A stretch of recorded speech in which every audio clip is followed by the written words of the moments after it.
there was a voice in his head, not loud like a sound, but constant like a shadow. It followed him everywhere. When he tried to sleep, it spoke. When he tried to work, it spoke again. When he tried to smile, it reminded him of everything he had not done. And slowly, he started believing something terrifying. Maybe this voice was not trying to warn him. Maybe it was trying to control him. His name was Armin, a 26-year-old man living an ordinary life on the outside. He had a phone, a job, a room, and a routine like everyone else. But inside him, nothing was ordinary, because Armin was never truly alone, even in silence. His mind was speaking, and the worst part, it never said anything kind. Every morning started the same. Armin would wake up and feel a strange pressure in his chest. Before his feet touched the ground, the voice would begin. "You are already late. You are wasting your life again. You will fail like always." He would try to ignore it. He would pick up his phone, scroll for a few minutes, just to escape. But the voice would follow. "Look at others. They are moving ahead. And you are still here." At work, he could not focus. At home, he could not relax. Even during meals, he was not present. He was physically alive, but mentally trapped in a constant argument with himself. And slowly, his confidence started breaking. He stopped trying new things. He stopped replying to friends. He stopped planning for the future, because in his mind, failure had already happened. One night, something unusual happened. Armin was sitting alone in his room. The lights were off. Only the small glow of his phone was visible. And then, the voice came again. But this time, something inside him snapped.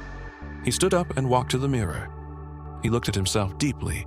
Dark circles, tired eyes, a face that looked older than his age. And he whispered almost angrily, "Who are you? And why don't you leave me alone?" For the first time, there was silence. No reply, only his reflection. He kept staring, and slowly he noticed something strange. The voice always sounded like him, not someone else. It used his words, his fears, his memories. It was not an enemy. It was him, without control. That night, Armin didn't sleep, but something changed inside him. He realized a painful truth. The voice was not trying to destroy him. It was repeating everything he had been feeding it for years, every fear he believed, every failure he remembered, every doubt he accepted without question. It had all become a voice, a loop, a habit of thought, and the more he listened, the stronger it became. For the first time, he understood. You cannot silence the voice by fighting it. You silence it by not obeying it. The next morning, the voice came again. "You are going to fail today." But this time, Armin did something different. He did not argue. He did not panic. He simply said, "Maybe, but I will still try." And he got out of bed. Slowly, quietly, but differently. Days passed. The voice did not disappear. It still spoke. "You are not good enough. You will fall again. You are wasting time." But Armin stopped treating it like truth. He started treating it like noise.